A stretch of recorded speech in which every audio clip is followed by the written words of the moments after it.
দুনিয়ার আখিরাতের অবস্থা হলো, নবী সাল্লাল্লাহু আলাইহি ওয়াসাল্লাম বলছেন যে আল্লাহর কসম, যে আখিরাতের তুলনায় দুনিয়ার অবস্থা হলো, তোমাদের মধ্যে কেউ সমুদ্রে একটা আঙ্গুল ডুবালো, তারপর সে আঙ্গুল এনে দেখুক এখানে কতটুকু পানি লেগে আছে।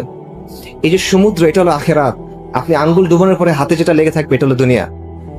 এই হলো দুনিয়ার অবস্থা। কিন্তু আমরা এই দুনিয়ার পিছনে ছুটতেছি। আমার হায়াতুদ দুনিয়া ইল্লা মাতাউল গুরুর। এটা ছলনার একটা জিনিস, যেটা বাইরে থেকে দেখতে খুব ভালো লাগে, কিন্তু ভেতরে কিচ্ছু নাই, ভেতরে কোনো প্রশান্তি নাই। বাইরে থেকে চকচকে জাঁকজমকপূর্ণ, টানে আপনাকে, কিন্তু শেষ পর্যন্ত এটা আপনাকে ক্ষতি ছাড়া কিছু দিতে পারবে। এবং দুনিয়ার জিনিস আপনি যত খুঁজবেন, যত দৌড়াবেন, কোনো তৃপ্তি আপনার আসবে না। নবী সাল্লাল্লাহু আলাইহি ওয়াসাল্লাম বলছেন যে বনি আদমকে যদি দুটা উপত্যকা দেয়া হইতো, স্বর্ণ ভর্তি, মানে বিশাল ময়দান ভর্তি শুধু সম্পদ, স্বর্ণ, বনি আদম সন্তুষ্ট হবে না, সে তৃতীয় একটা চাইবে। বনি আদমের পেট একটা জিনিস দিয়ে ভরবে, এটা হলো কবরের মাটি, আর কোনো কিছু দিয়ে এটা ভরবে না। এখানে একটা বিষয়ে মাথায় রাখবেন যে সম্পদ নিষিদ্ধ না। আমি বলতেছি না যে দুনিয়া একেবারে আপনি ছেড়ে দিবেন, আপনি দুনিয়া ছাড়তে পারবেন না। এই দুনিয়ার মধ্যে আমাদের থাকতে হবে, এই দুনিয়ার মধ্যে আমাদের আমল করতে হবে। দিনকে বিজয়ী করার জন্য যে কাজ করবেন, ওটা দুনিয়াতে করতে হবে। দুনিয়ার আসবাবের নিয়ম মেনে আপনার কাজ করতে হবে। মুসলিমদের স্বার্থে আপনি যখন কাজ করবেন, সেটাও দুনিয়াতে করতে হবে, কিন্তু দুনিয়া যেন আপনার অন্তরের ভিতরে না ঢুকে।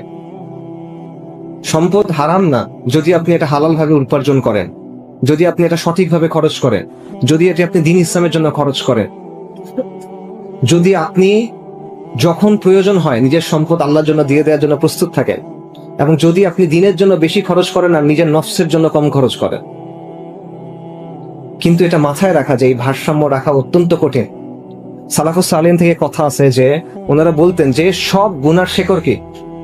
সব গুনার শেকড় হইল দুনিয়ার প্রতি ভালোবাসা। আরেকটা কথা ওনারা বলতেন, সেটা হলো যেই ব্যক্তি, ইমাম আহমদ এটা আনছেন কিতাবুজ জুহুদে, যে যেই ব্যক্তি দুনিয়াকে প্রাধান্য দিবে, সে তার আখিরাতকে ক্ষতিগ্রস্ত করবে। যে দুনিয়াকে গুরুত্ব দিবে, সে আখিরাতকে ক্ষতিগ্রস্ত করবে। আর যে আখিরাতকে গুরুত্ব দিবে, অবশ্যই সে তার দুনিয়াকে কিছুটা হলেও ক্ষতিগ্রস্ত করবে। তাই যে জিনিসটা চিরস্থায়ী, তোমরা সেটাকে প্রাধান্য দাও। এটা বাস্তবতা। আমাদের মধ্যে একটা ধারণা আছে যে ঠিক আছে, আমরা দিন দুনিয়া এমন ভাবে ব্যালেন্স করে ফেলবো যাতে আমার দুনিয়াটা একটা কাফেরের দুনিয়ার মতো সুন্দর হবে। এটা হবে না, এটা সম্ভব না। নবী সাল্লাল্লাহু আলাইহি ওয়াসাল্লামের হাদিস আছে যে দুনিয়া মুমিনের জন্য কিরকম? কারাগারের মতো। দুনিয়া মুমিনের জন্য কারাগারের মতো। যার মাথায় আর কোনো চিন্তা নাই দুনিয়া ছাড়া, সে যেভাবে দুনিয়ার পিছনে ছুটতেছে, আর আপনি আখিরাতের কথা চিন্তা করেন, আপনি আখিরাতের জন্য প্রস্তুত নেন, আপনি কি একইভাবে ছুটতে পারবেন কিনা? এটা তো সম্ভব না। তো এই